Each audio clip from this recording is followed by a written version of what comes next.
nous fais du bien ce matin. Oui, tu nous admets dans tes parvis éternels.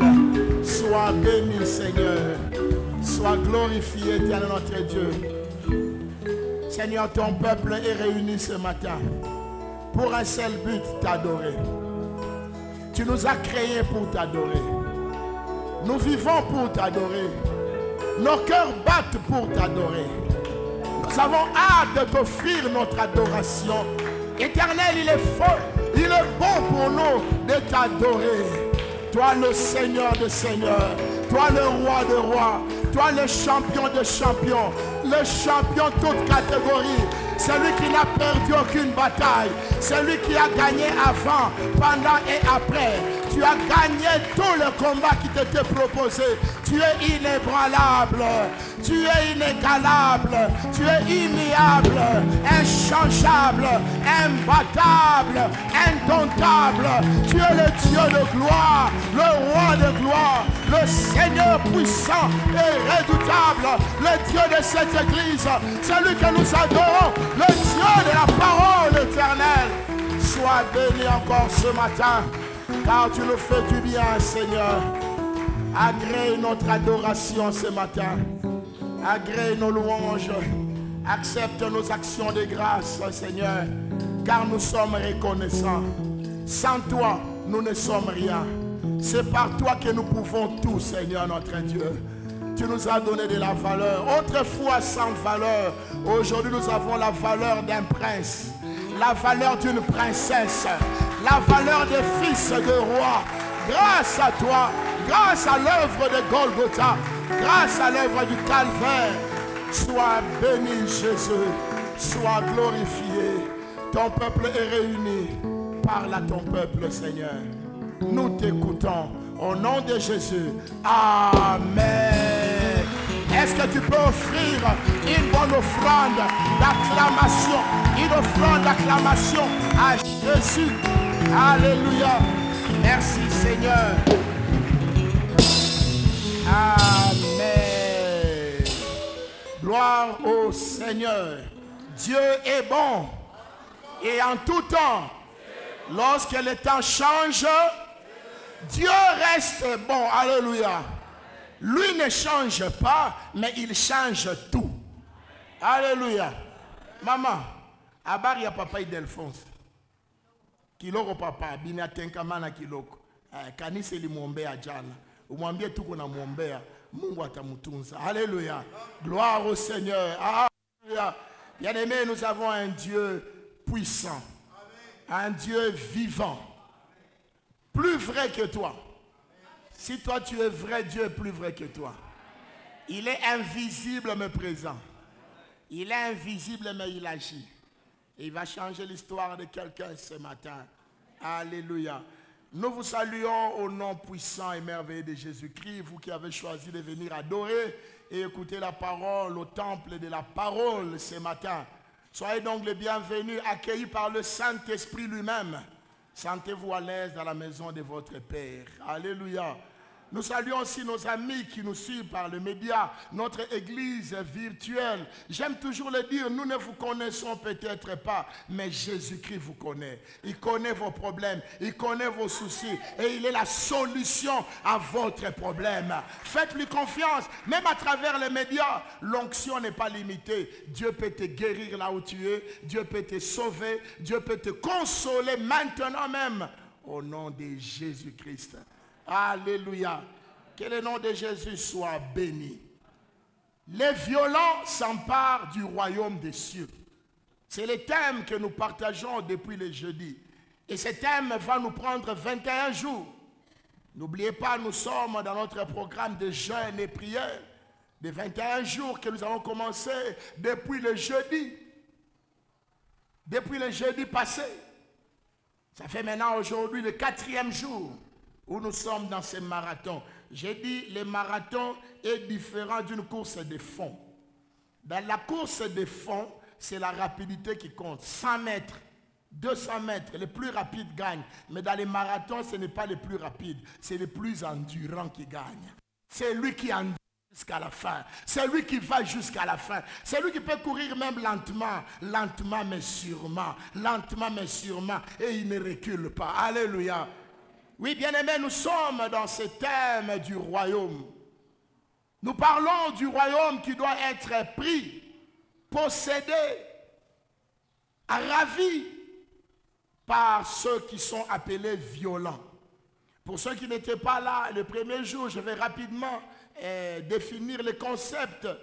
Quand on parle de violents ici, ce ne sont pas des boxeurs ou des catcheurs, comme ceux qui ont suivi peut-être le catch d'hier entre Tyson Fury et l'autre là.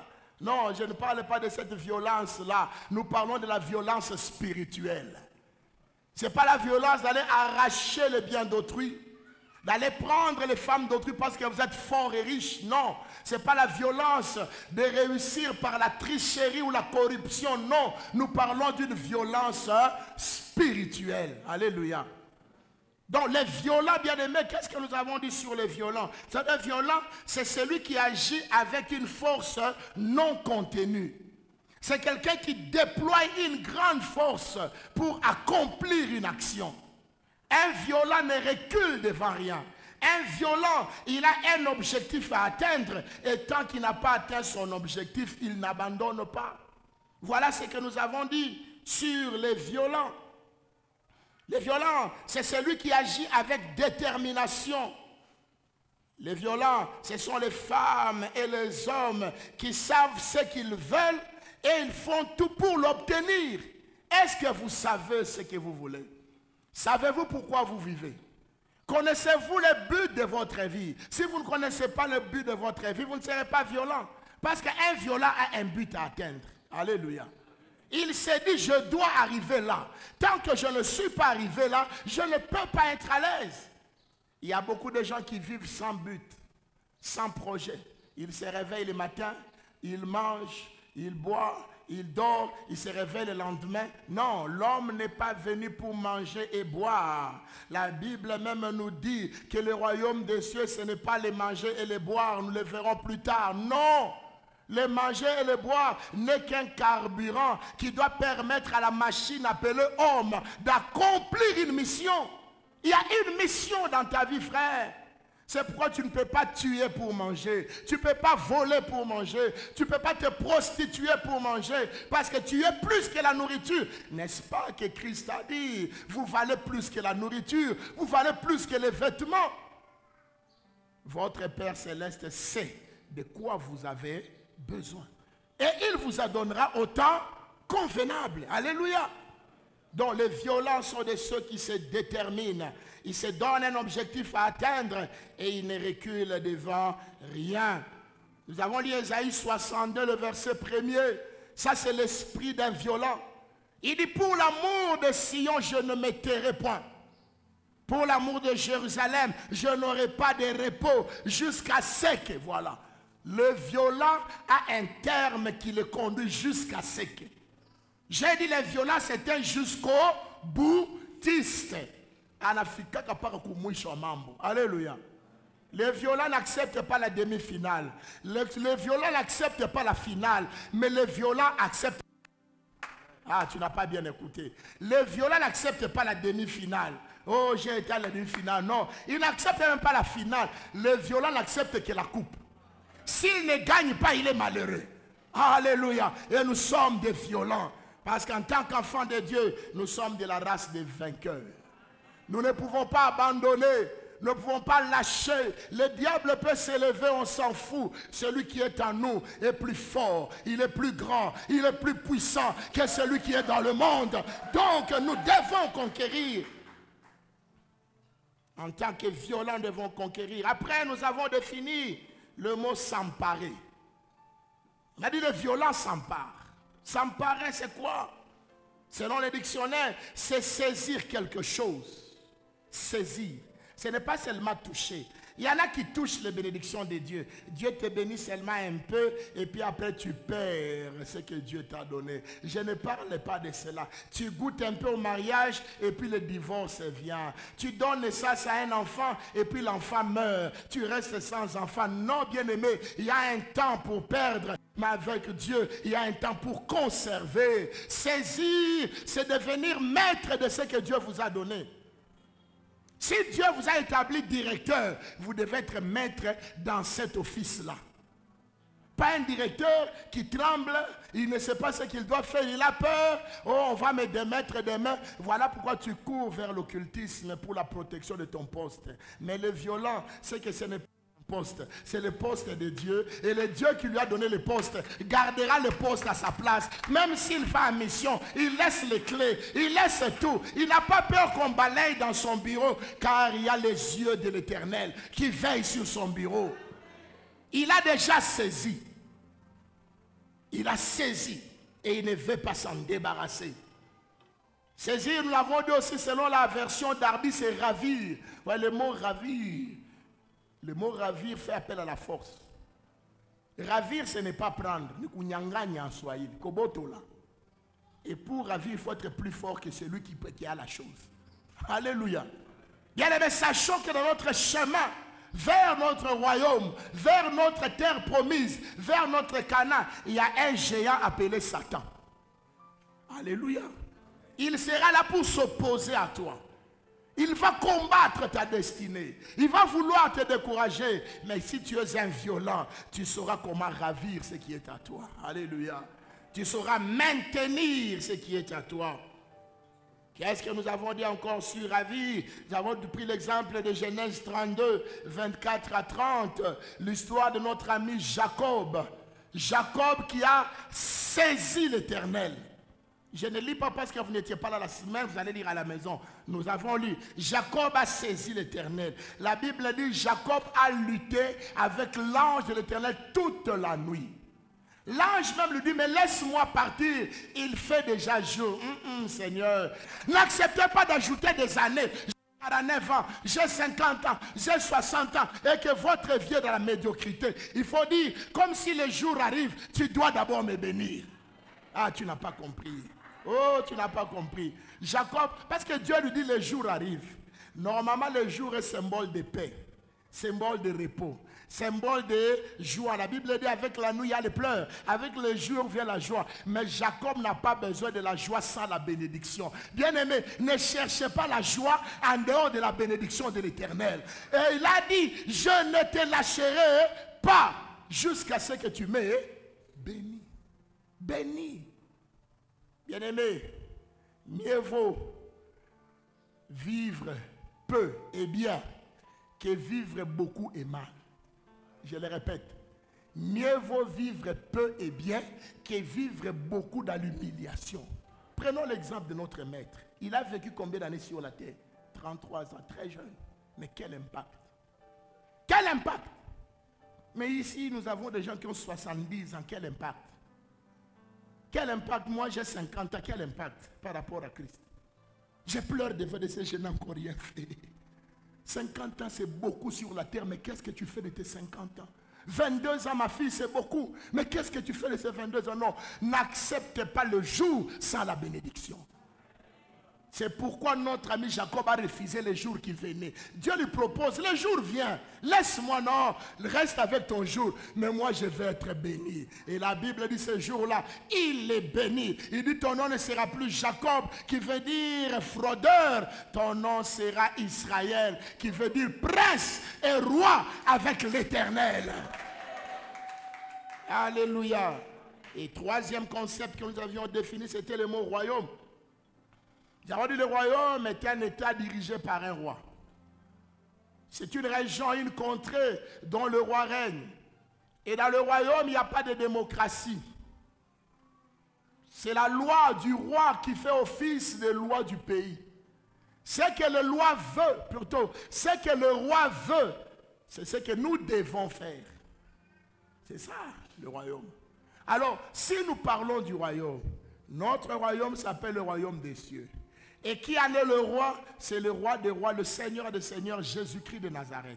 C'est l'Éternel des armées. Voilà pourquoi, frères et sœurs, il ne faut jamais négocier avec Dieu. Il faut obéir sans négocier. Dieu est roi. Dieu n'est pas un chef d'État qui doit consulter des conseillers. Qu'est-ce qu'on doit faire? pour la CENI. Il n'y a pas de CENI au ciel. Hey, alléluia. Lorsque Dieu choisit quelqu'un, il choisit dans le conseil de sa propre souveraineté. S'il décide que tu deviennes président de la République, que tu aies étudié, que tu n'aies pas étudié, vous savez, quelqu'un peut devenir président de la République sans appartenir à un parti politique. Ah, quand c'est le temps de Dieu, frère, Dieu bouleverse même les constitutions des hommes. Joseph était dans quel parti en Égypte? Il est devenu premier ministre dans un pays étranger. Quand c'est le roi qui règne, il décide. C'est la théocratie. La théocratie veut dire quoi? La direction par la volonté de Dieu. Et la volonté de Dieu, nous le trouvons dans la parole de Dieu. Nous devons connaître la constitution de notre royaume. Je crois que pendant ces quelques jours, nous parlerons de la constitution de notre royaume. Quelles sont les lois de notre royaume? Les lois dont nous devons nous emparer. Nous allons en parler demain. Mardi, mercredi, si Dieu nous fait grâce. Nous allons parler de la constitution, parce que chaque royaume doit connaître sa constitution. Le loi veut dire ce qui est permis, ce qui n'est pas permis. Alléluia. Si nous voulons nous emparer du royaume, nous devons connaître ces choses. Et dans le royaume, Dieu a parlé plusieurs fois du royaume.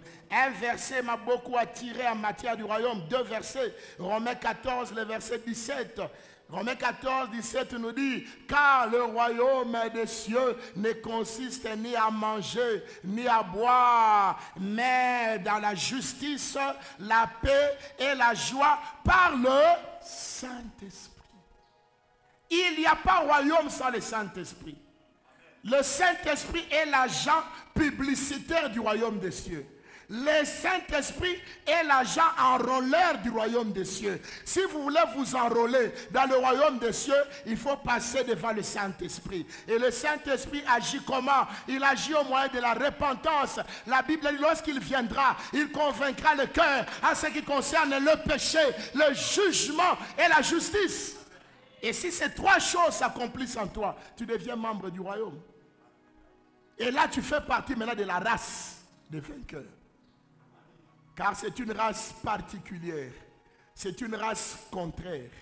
Elle est différente des autres races qui existent sur la terre.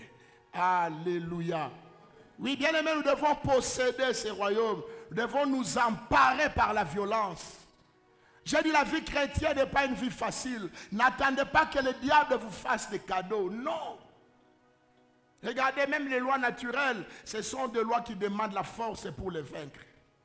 Je prends un exemple comme ça, la loi de l'apaisanteur. Vous savez, la loi de l'apaisanteur, c'est cette loi qui fait que tout ce que nous jetons vers le haut doit toujours redescendre vers le bas. Vous savez pourquoi? C'est parce qu'il y a une force qu'on appelle G, la gravité, qui est obligée de ramener tout sur la terre. Alors, maintenant, pour qu'un avion vole, pour qu'une fusée monte, il faut contredire G. Oh, j'aimerais dire à quelqu'un, pour que tu sois élevé dans ta vie, pour que tu montes dans ta vie, pour que tu quittes la pauvreté, pour que tu quittes le célibat, pour que tu quittes ces liens de... Tu dois exercer une force. Ah, tu n'as pas compris. Tu dois exercer une force. La vie chrétienne, ce n'est pas pour les chrétiens de prière de 10 minutes. Seigneur, na na sengi te yomoko yebi, non? Il dit, demande-moi, je te donnerai. Alléluia. Non, ne soyez pas des chrétiens paresseux, des aventuriers. Aujourd'hui à l'église, demain à la boîte. Aujourd'hui, c'est des mains dans les jambes d'une femme. Non, frère, ça ce n'est pas les chrétiens de violents.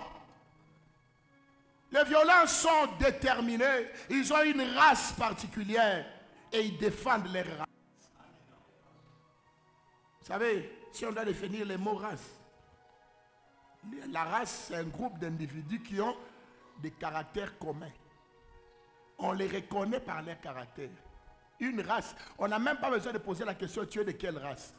Nous qui sommes ici, à part une petite exception, si on pose la question, on dit nous sommes de la race noire. Vrai ou faux? Pourquoi? Caractéristique.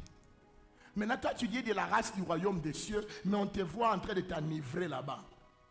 On te voit là-bas bandit, en train de casser les maisons d'autrui. Où tu es informateur, parce qu'il y a des chrétiens informateurs. Ils viennent même à l'église, ils écoutent l'action de grâce et la nuit, on dit, ou l'être 5 000. Si tu fais ça à l'église, c'est une malédiction. Tu n'es pas de notre race. Notre race bénit celui qui est béni. Notre race n'est pas jaloux de celui qui est béni. Notre race acclame l'action de grâce de l'autre.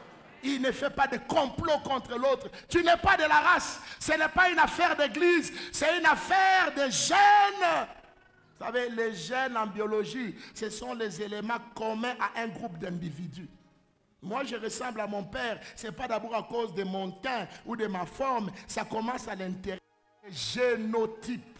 Il y a des gènes. À l'intérieur du sang, il y a des choses qui disent que je suis un Wagnan. Qu'on le veuille ou pas. Même si j'étais né avec un visage de...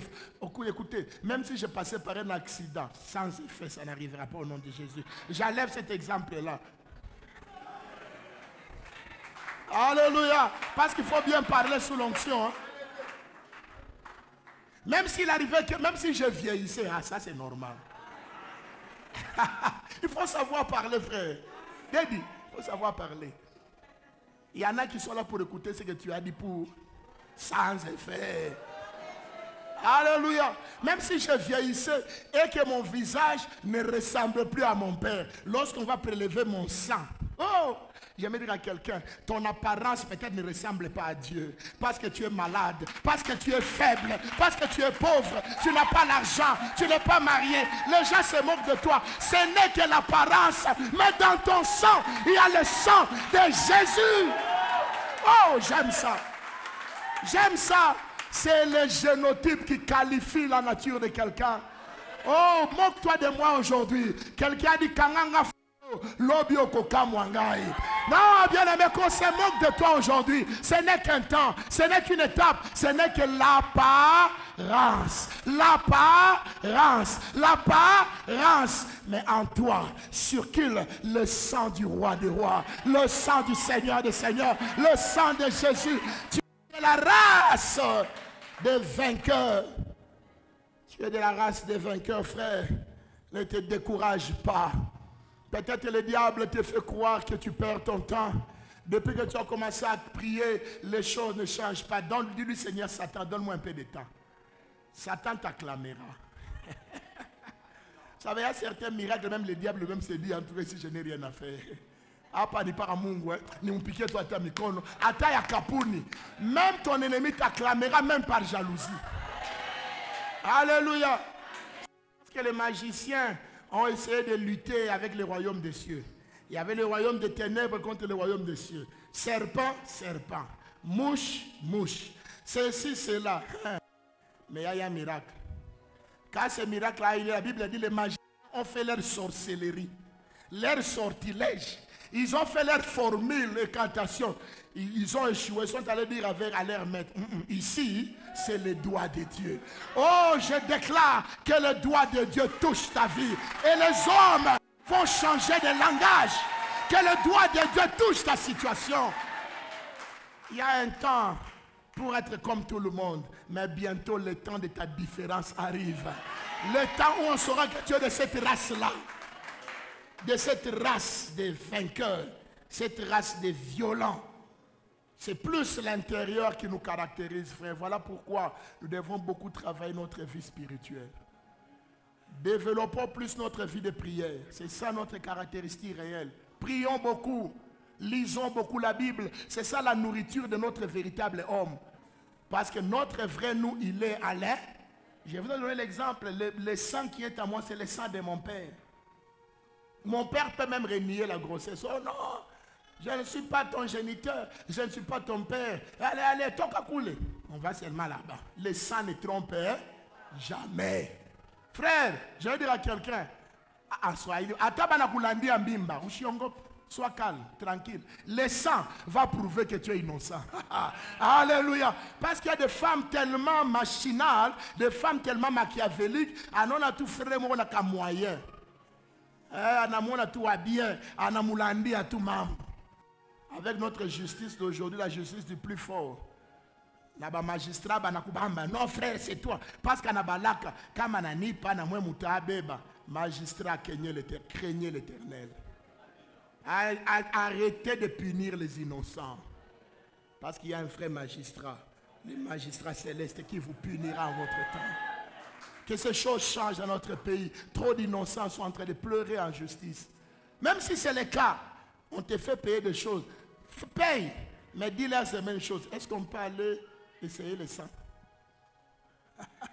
Alléluia. Vous verrez la soeur. Oh non, mais là-bas ça va chauffer. Là, on peut même avoir ton visage. Le visage ne veut pas dire que tu es l'enfant de ton père. Attention. Parce que le diable aussi porte l'image du fils de lui et lumière. Le diable aussi peut porter le visage des enfants de Dieu.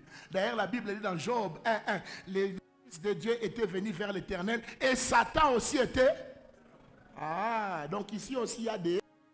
Je ne vais pas les qualifier, j'ai dit seulement des. Mais j'espère que toi tu es de notre race. Et si tu n'es pas encore, avant la fin de ce culte, répands-toi seulement. Demande pardon. Accepte Jésus, on va t'accueillir dans la race. Il y a beaucoup de place dans cette race. La race ne trompe jamais. Une race a les mêmes attitudes. Une race a les mêmes habitudes. Une race a les mêmes objectifs pratiquement. C'est pour dire que la différence dans la race va au-delà même du sang. C'est-à-dire, le fait d'appartenir à un groupe commun vous conditionne et vous amène à vivre pratiquement les mêmes choses. Voilà pourquoi je peux dire, si tu es de la race du royaume des cieux, tu vivras les bénédictions du royaume des cieux. Les malades seront guéris, les captifs seront libérés, car ce sont les choses de notre race. Ce sont les choses de notre race. C'est pourquoi j'ai dit, n'accepte pas la médiocrité. Tu n'es pas médiocre. Ton père est roi, dont tu es prince. Et un prince donne des ordres. Donne des ordres à ton problème. Ordonne à cette situation de te lâcher. Bats-toi avec elle, chasse-la. En parlant des races, bien-aimés, et c'est là que nous voulons terminer aujourd'hui, parce que nous sommes dit comme c'est une période de prière, nous voulons passer beaucoup de temps dans la prière. Même les dimanches. Nous allons lire 2 Pierre, plutôt 1 Pierre 2:9. Hier, pour ceux qui étaient là, j'avais promis qu'on allait un peu expliciter les qualités de notre race. Hier, j'ai juste introduit avec une seule qualité, la contradiction. Aujourd'hui, on va y aller avec les autres qualités et puis nous allons prier. Nous allons demander à Dieu que ces qualités soient en nous et alors nous allons prier. Et si ces choses sont en nous, nous allons nous emparer du royaume. Alléluia. Gloire au Seigneur. 2 Pierre, plutôt 1 Pierre 2:9. Qu'est-ce que j'ai à voir avec 2 Pierre? Qu'est-ce que 2 Pierre m'a fait? 1 Pierre 2:9. 1 Pierre 2, le verset 9. Vous, au contraire, vous êtes une race élue. Un sacerdoce royal. Voilà, le mot royal, royaume, royauté est encore là. Donc on est dans notre message. Un sacerdoce royal. Une nation sainte. Un peuple acquis. Afin que vous annonciez les vertus de celui qui vous a appelé des ténèbres à son admirable lumière. Voilà ce que l'apôtre Pierre nous donne comme description de la race des violents. La race du royaume des cieux, c'est une race totalement différente. La première caractéristique ici que l'apôtre Pierre nous donne, c'est la contradiction. Il dit, vous au contraire, nous sommes une race du contraire. Alléluia. Nous devons vivre le contraire. Si les autres doivent mourir du sida, nous on doit être guéris du sida. Ah, tu n'as pas dit amen. Nous devons vivre le contraire. Ce que les autres ont vécu, ce n'est pas ce que nous allons vivre. Nous sommes mis à part, gardés quelque part pour lui. Cette race, au contraire, c'est une race qui contredit les hommes et la nature. C'est une race qui vit à contre-courant du monde. une race qui est dans le monde, mais qui n'est pas du monde. Jean 17, le verset 16. Attention. Christ a dit, ils sont dans le monde, mais ils ne sont pas du monde. Qu'est-ce que cela veut dire? Nous sommes dans le monde, mais nous n'avons pas la nature du monde. Le monde avale ceux qui ont leur nature. Oh, alléluia. Mais toi, tu n'es pas du monde. C'est que le monde ne t'avalera pas. Le monde ne te détruira pas. Voilà pourquoi nous, les enfants de Dieu, nous ne mourrons pas. Le monde ne tue que le mondain. Nous ne mourrons pas. Quand on va enterrer quelqu'un, on enterre seulement le corps. Là, mais son esprit va se reposer en paix quelque part. Pourquoi? Parce que nous ne sommes pas du monde. Il n'y a pas une place pour nous dans ce monde. La Bible dit dans Apocalypse 12, le verset 12, ils l'ont vaincu à cause du sang de l'agneau et de la parole de leur témoignage. Et ils n'ont pas aimé le monde. Il n'y avait pas de place au monde pour eux. Regardez comment les apôtres ont vécu. Pourquoi ils ont vécu une vie surnaturelle? Parce qu'ils vivaient au contraire du monde. Là où on parlait de mort, et ils parlaient de sommeil. Éticus tombé, on dit, il est mort, Paul dit, il dort. Alléluia. C'est pourquoi j'aimerais te dire, si tu es de cette race-là, ne prends pas le langage du monde. Ce que le monde appelle maladie, toi appelles ça malaise. Tu ne m'as pas écouté.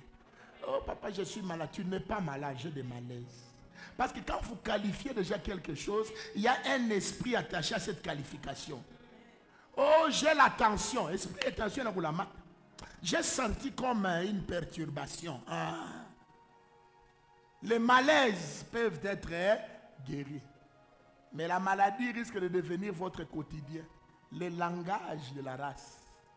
Ne parlez pas comme le monde le dit. Oh non, Kasumbalesa Amunakaji. Frère, toi tu n'es pas de Kasumbalesa. Tu es à Kasumbalesa, mais tu n'es pas de Kasumbalesa. Il y a un travail que ton Dieu au ciel est en train de créer pour toi.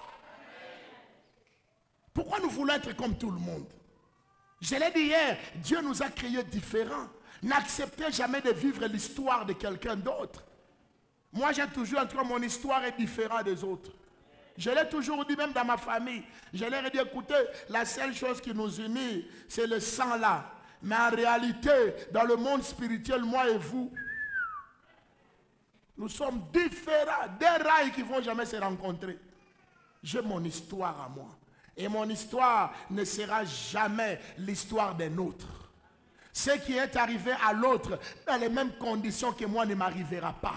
La maladie qui a tué l'autre ne me tuera pas. La pauvreté qui a frappé l'autre ne me frappera pas. Ce sont des déclarations que nous devons faire parce que ce qui est dans le monde n'est pas pour nous. Dans le monde, il y a la maladie. Dans le monde, il y a la sorcellerie. Dans le monde, il y a la magie. Dans le monde, il y a des choses, les larmes, il y a les humiliations, il y a le stress. Si Christ dit, ils ne sont pas du monde. Écoutez, quand nous lisons ce texte, nous voyons seulement l'aspect spirituel d'aller au ciel. Non, mais on est encore dans le monde. Comment allez-vous vivre dans un monde où vous êtes étranger si vous n'avez rien de différent? Il dit, Père, je ne prie pas. D'ailleurs, toujours dans Jean 17, le verset qui vient avant. Je ne te prie pas de les ôter du monde. Ah, il ne nous a pas enlevés du monde. Il veut que nous puissions prouver au monde qu'on peut vivre différemment dans un milieu commun. Hey! Alléluia! Voilà pourquoi cette affaire est arrivée une fois à Goshen. Qui connaît Goshen? Goshen, c'est une contrée d'Égypte. La Bible dit qu'il y avait les ténèbres dans toute l'Égypte, mais à Goshen, il y avait la lumière. Pourquoi? Il y avait la race des violents là-bas. Les enfants de Dieu vivaient là-bas. J'aimerais dire, il peut y avoir les ténèbres dans toute ta famille. Il peut y avoir des problèmes dans toute ta famille. Mais toi, tu es le Goshen de Dieu. Chez toi, la lumière, chez toi, la victoire de Dieu sera au rendez-vous. Au rendez-vous. Parce que tu es une race contraire. Dis, je suis contraire. Répète encore, je suis différent. Dis-le avec conviction, je suis différent. Frère, ce que tu déclares t'arrive au nom de Jésus. Même au bureau là-bas, tu es différent. Si les autres ont des petites missions d'aller à Lubudi, d'aller à Kolwezi, toi tu as la mission de Washington qui t'attend. Parce que tu es différent. Alléluia. Alléluia. Hey, gloire à Dieu. Je croyais que quelqu'un allait dire un bon amen. Tu es une race d'abord contraire. Cette race, cette contradiction, nous l'avons de qui? Nous l'avons de notre maître. Je l'avais dit hier. Le premier à engendrer cette race. Le créateur de cette race s'appelle Jésus-Christ lui-même. Luc 2, le verset 34. Lisons-le. Qu'est-ce que la Bible dit? Hey, je n'ai pas envie de beaucoup parler, Seigneur. Aide-moi à atterrir compris. Luc 2, 34. Jésus, qu'est-ce qu'il dit à sa mère et à son père? Il dit une phrase puissante qui doit nous caractériser dans cet enseignement.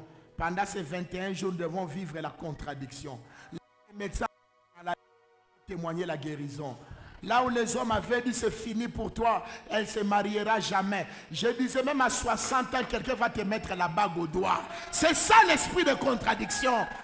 À 90 ans, notre Nkambo Sarah a bercé un bébé. Je me demande, il allaitait comment? Non, avec Dieu, même le lait était renouvelé. C'est un Dieu de miracles. S'il peut ressusciter Lazare et donner du lait à une femme, c'est un problème. Non, ce n'est pas un problème. C'est pourquoi Dieu te donnera ce qu'il t'a promis. Même si c'est grand, n'aie pas peur. La grandeur de ta vision ne fait pas peur à Dieu. La grandeur de tes objectifs ne fait pas peur à Dieu. La vision que Dieu, Seigneur, toi tu dis, Seigneur, comment cela se fera-t-il? Tu es comme Marie. Comment cela se fera-t-il? Calme-toi. La puissance du Saint-Esprit te couvrira. Le Saint-Esprit agira. Tu auras ce que je t'ai promis. Et alléluia. Verset 34 de Luc 2. Siméon le bénit et dit à Marie sa mère, voici, cet enfant est destiné à amener la chute et le relèvement de plusieurs en Israël et à devenir un signe qui provoquera la contradiction. J'aimerais te déclarer, tu es un signe qui va provoquer la contradiction.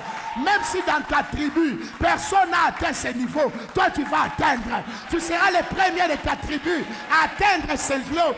La contradiction se trouve dans la race du contraire.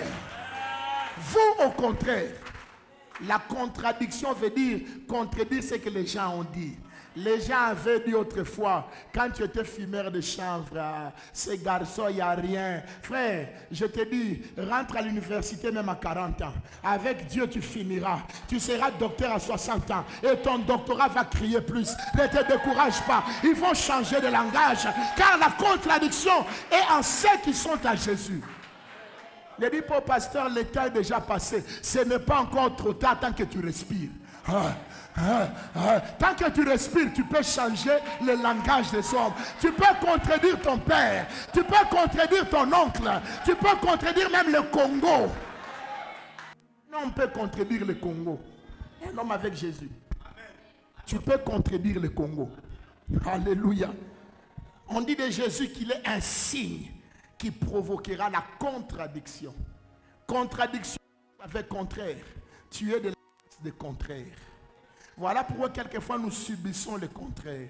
Nous subissons les injustices.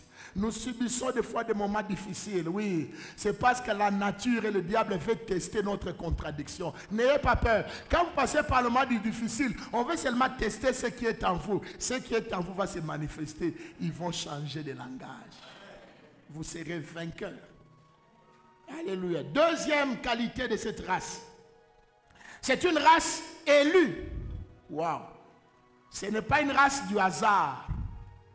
On ne fait pas partie dans cette race par hasard. C'est pourquoi j'ai dit tous ceux qui sont à l'église ne sont pas de cette race. Il faut une élection spirituelle.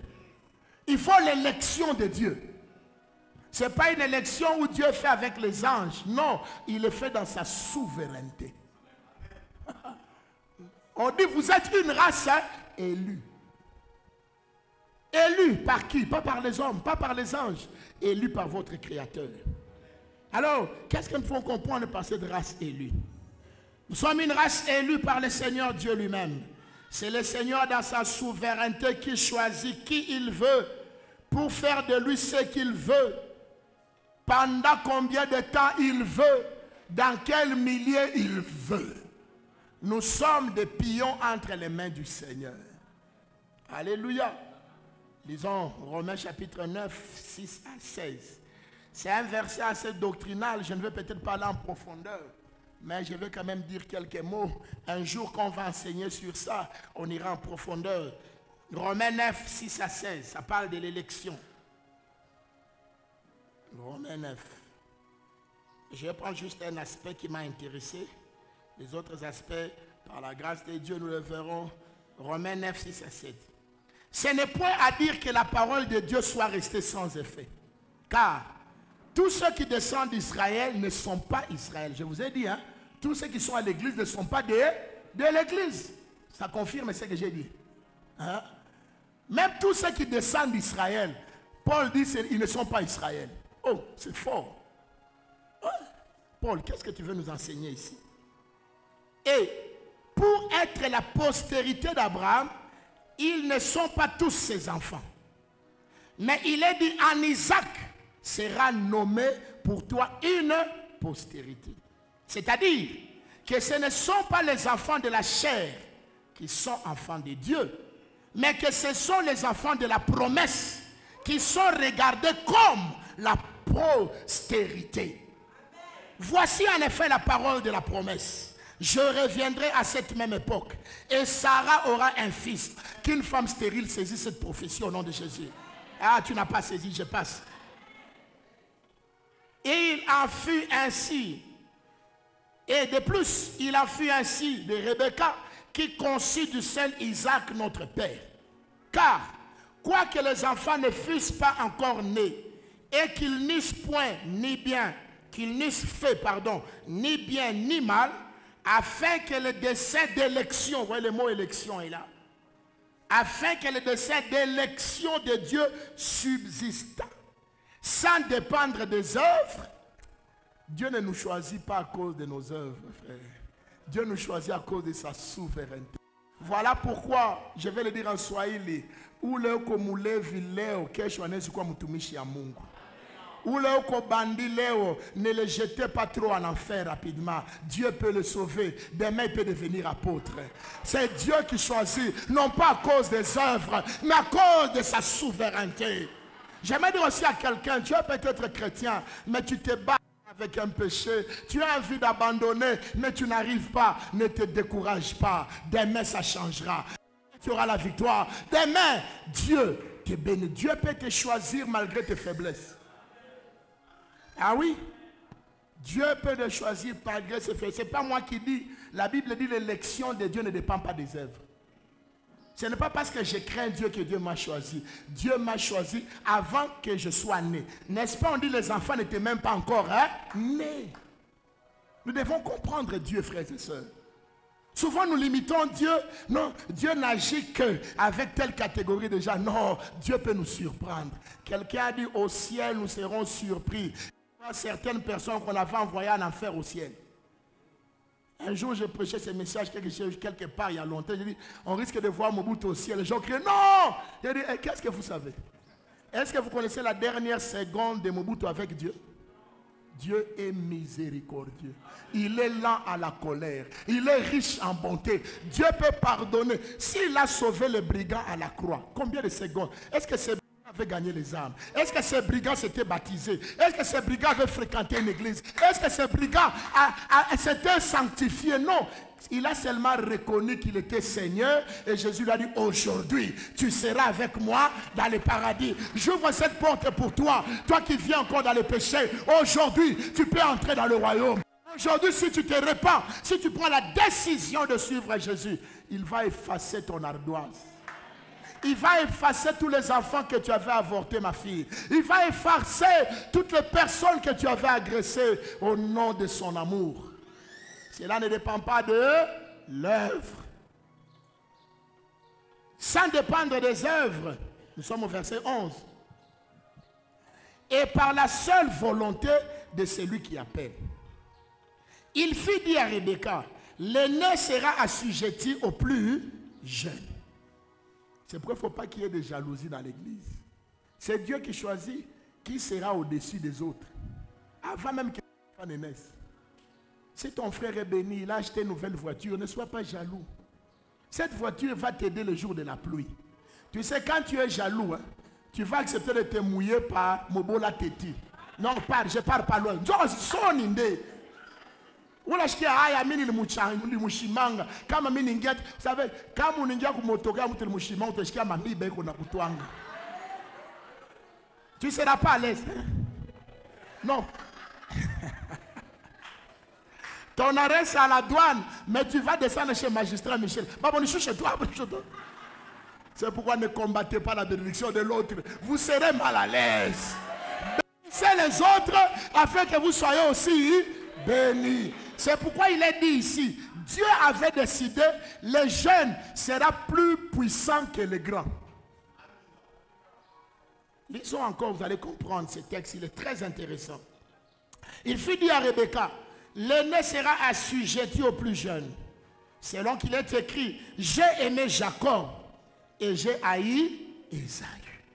Que dirions-nous donc? Y a-t-il en Dieu de l'injustice? Voilà la question que nous nous posons souvent. Seigneur, pourquoi les autres se marient? Pourquoi les autres avancent? Je suis chrétien, je jeûne. D'ailleurs, cette soeur-là vient de se convertir il n'y a pas longtemps. Il n'y a pas longtemps, elle était sur la rue de la mort. Elle faisait des choses bizarres. Mais elle vient, elle trouve un bon frère, mari, et puis jumeau. Alors tu poses la question à Dieu, Dieu, es-tu injuste? Qui a déjà posé cette question à Dieu? Frère, moi j'ai déjà posé cette question à Dieu. N'ayez pas honte. Il m'est arrivé un moment de voir ma vie et de voir les païens qui progressent. J'ai dit, Seigneur, est-ce qu'il y a de l'injustice en toi?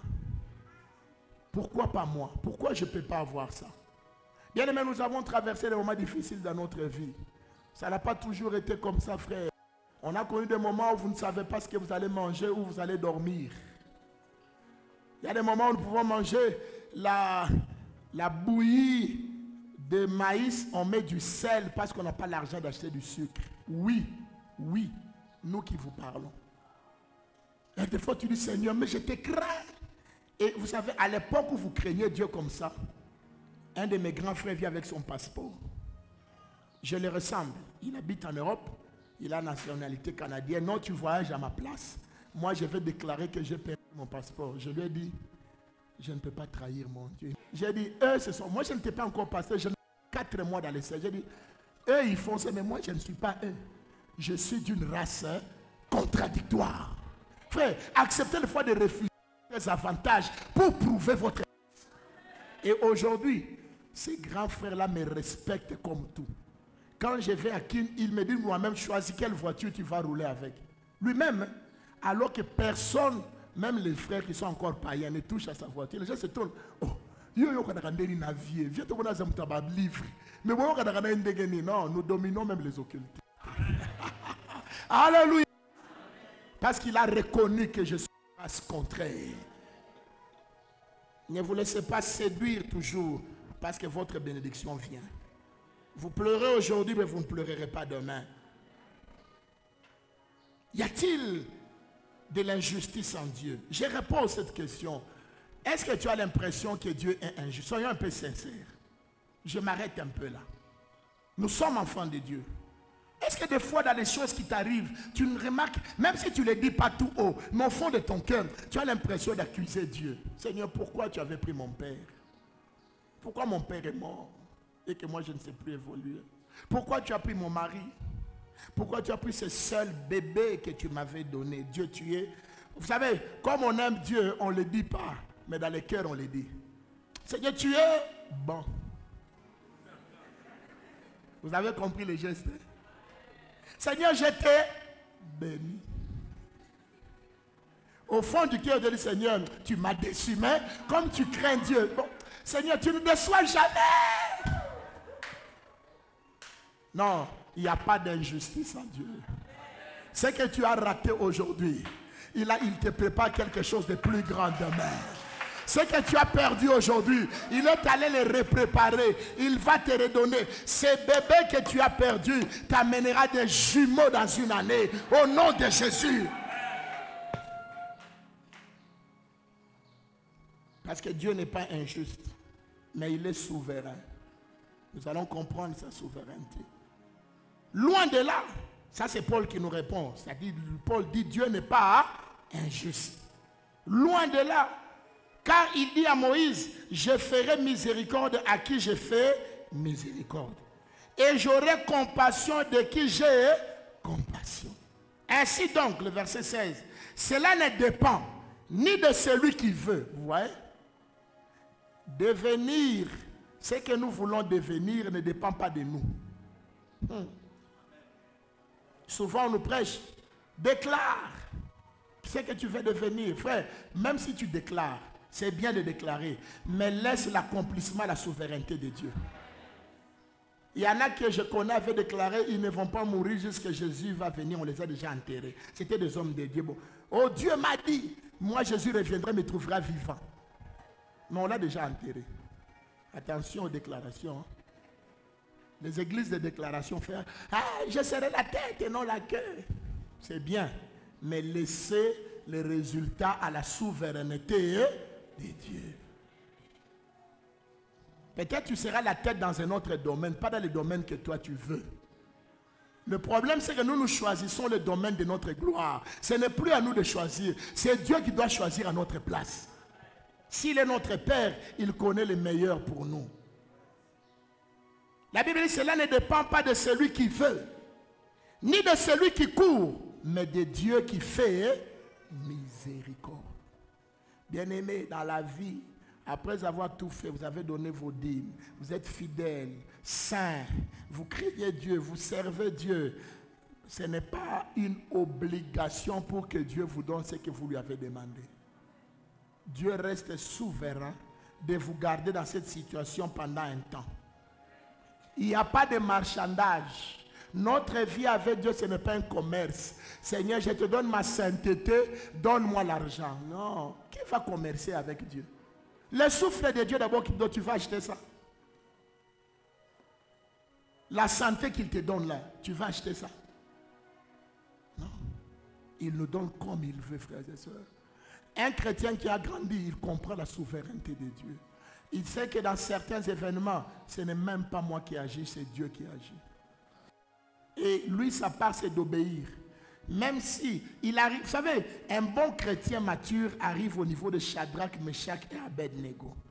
Qu'est-ce qu'ils disent à Dieu? Seigneur, tu peux nous libérer du feu, mais même si tu ne nous libères pas, nous n'adorerons pas la statue. C'est ça un vrai chrétien. Tu dis à Seigneur, guéris-moi.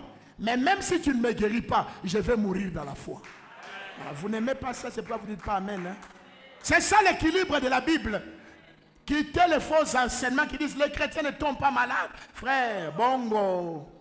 Tant qu'on est dans ce corps, le corps n'a pas encore connu la rédemption totale. En matière de choses du corps, carrière, travail, mariage, voyage, tout ce que le corps peut nous aider à faire, il faut laisser à la souveraineté de Dieu. S'il y a des choses qui sont précises, c'est les choses de l'âme et de l'esprit. Là, ça ne trompe pas. Crois au Seigneur Jésus et tu seras sauvé. Il n'y a pas de doute. Tu es déjà sauvé. Mais quand c'est les choses du corps, frère, prenez le temps de laisser la souveraineté de Dieu. Dis Seigneur, Seigneur, je crois, marathon, guéris-moi, alléluia. Mais à la fin, il faut dire Seigneur, même si tu ne me donnes pas ça, tu resteras le rocher de mon salut. Alléluia. Parce que ma relation avec toi ne dépend pas de ce que tu me donnes, mais cela dépend de ce que tu es. Tu es mon Père, tu es mon Seigneur, tu es mon Dieu et mon Roi. Voilà, c'est ça que l'élection de Dieu veut dire. L'élection ici veut dire le choix souverain de Dieu pour nos vies. Ce que tu deviendras demain dépend de Dieu. N'avons-nous pas vu des docteurs en médecine qui sont aujourd'hui des ministres en économie? Quel rapport? N'avons-nous pas vu des ingénieurs métallurgistes qui aujourd'hui sont des pasteurs? Quel rapport? Hein? Quel rapport? Ce n'est pas toujours ce que vous avez étudié à l'université qui détermine ce que vous serez. Vous serez ce que Dieu a choisi que vous serez. Il y en a qui ont des gros diplômes de droit, mais ce sont des grands commerçants. Un bon Français, il connaît les lois, mais Dieu l'a béni dans les affaires. Il ne faut pas que kankamisha, ni rudie kubaro, ni rudie kubaro, te no kufia kubaro. Accepte là où Dieu t'a placé, n'envie pas les autres. Vous savez, certaines sciences, nous les apprenons pour notre développement intellectuel, mais notre vie dépend de la mission et de la destinée de Dieu. Alléluia. Donc nous sommes une race élue. Quand je parle de l'élection, je parle de la souveraineté de Dieu. Je parle de Dieu qui nous met là où il veut, au moment où il veut. Jérémie 18, 1 à 6, l'histoire du potier. J'aime une phrase que Dieu dit. Il y a deux phrases que j'aime dans ce passage, nous n'allons pas lire. Premièrement, il dit ceci. Lorsque le premier vase, je paraphrase, lorsque le premier vase vient à échouer, le potier en fit un autre vase selon sa volonté. Nous sommes l'argile. Le potier, c'est Dieu. Ce n'est pas notre volonté qui compte. C'est la volonté de Dieu. La Bible dit, il fait un nouveau vase comme il le veut. S'il ne t'a pas mis là-bas, il t'a mis là-bas. Remercie d'abord le Seigneur. C'est pourquoi la Bible dit, rendez grâce à Dieu pour toutes choses. Car c'est pour vous sa volonté. Et la Bible ajoute, car tout concourt au bien de ceux qui aiment Dieu. Acceptons certains événements qui nous... Je sais que c'est dur. Je sais que ce n'est pas facile d'accepter certaines choses. Mais avons-nous le choix? Si nous acceptons son élection, nous dirons qu'il nous a élus de traverser cette épreuve. Je vous avais dit, je n'irai pas en détail sur l'élection, il y a beaucoup de choses à dire. Après l'élection, nous terminons. Nous sommes une race de sacrificateurs et de rois. Un sacerdoce royal. Wow. Normalement, le roi et les sacrificateurs doivent être différents. Dans l'Ancien Testament, le roi ne pouvait pas faire le travail du sacrificateur et le sacrificateur ne pouvait pas faire le travail du roi. Mais dans le Nouveau Testament, Jésus-Christ a réuni les deux en lui-même. Il était roi sacrificateur. Il était roi souverain sacrificateur. Et il nous a engendrés dans la même nature. Nous sommes des rois, nous sommes des sacrificateurs. Hébreux, chapitre 7, 15 à 26. Et puis Hébreux 8, le verset 1er.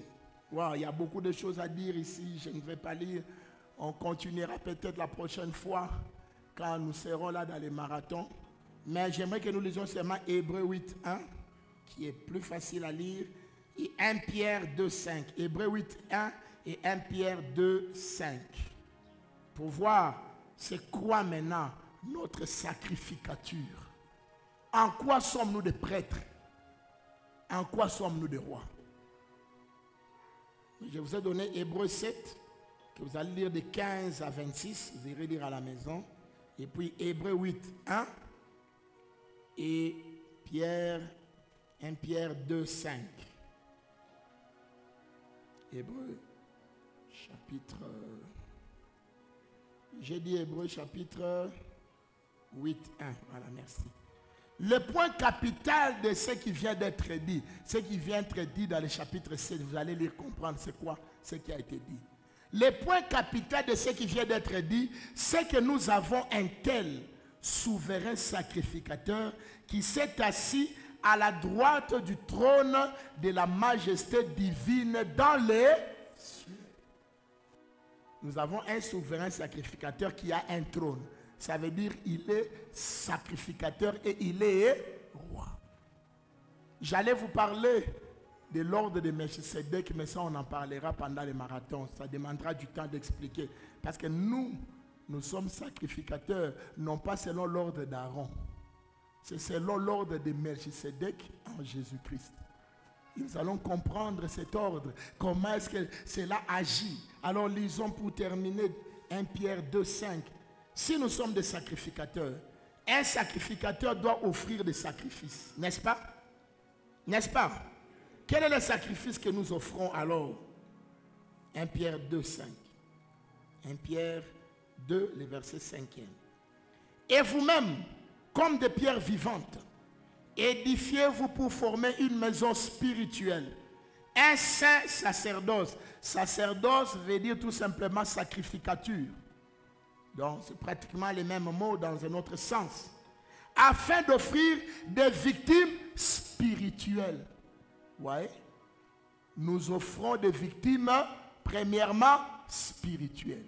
Quelles sont ces victimes spirituelles? L'adoration, la louange, l'action de grâce, l'évangélisation, les prières, les jeûnes, toute la vie spirituelle. Nous devons le faire comme une offrande. Ce n'est pas que Dieu nous oblige. Bien-aimé, un bon chrétien, la prière ne le gêne pas. La prière ne les gêne pas. La prière ne t'énerve pas. Tu aimes de quand nous prions directement. Mais tu n'es pas notre race, je le répète. Quand quelqu'un n'aime pas la prière, je doute. Il n'a pas notre sang. Ah, papa, quand ma papa a conduit mon homme, il y a kunyumba, il y a kawaka. Mais quand il y a kawaka,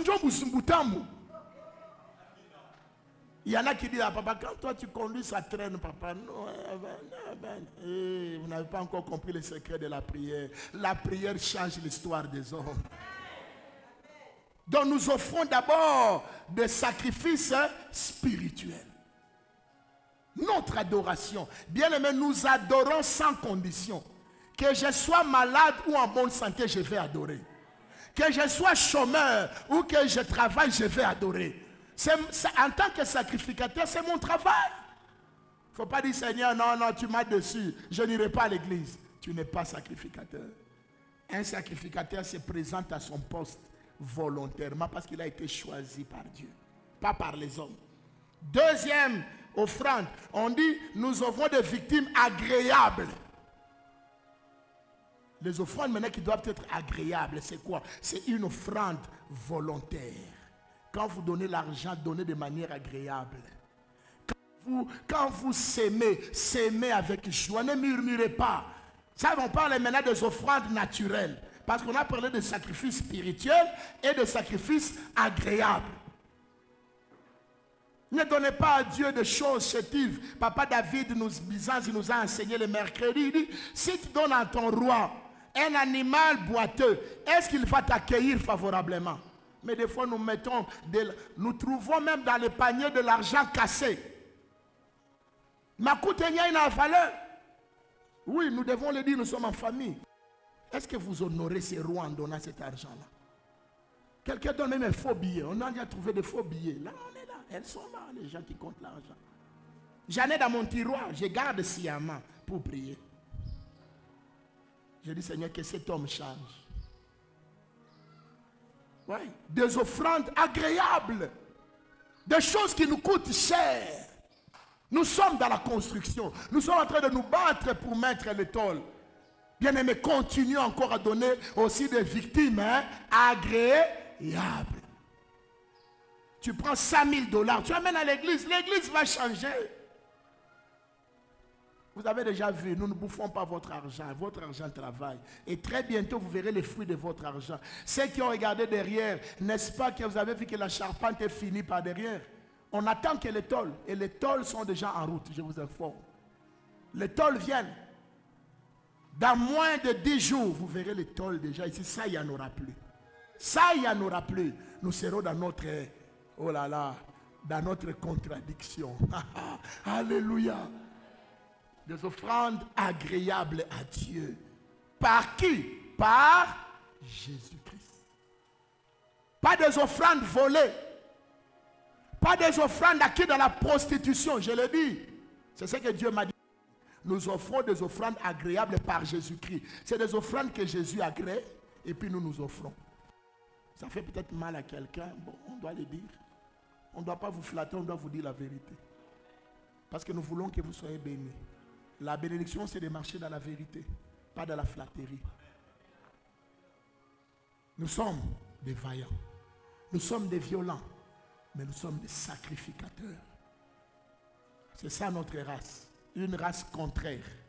une race élie ou choisie, une race de sacrificateurs et de rois, pour offrir à Dieu des offrandes spirituelles et des offrandes agréables. Alléluia. Avant de terminer, vous avez peut-être vu cette chaise ici, vous ne comprenez pas pourquoi elle est là.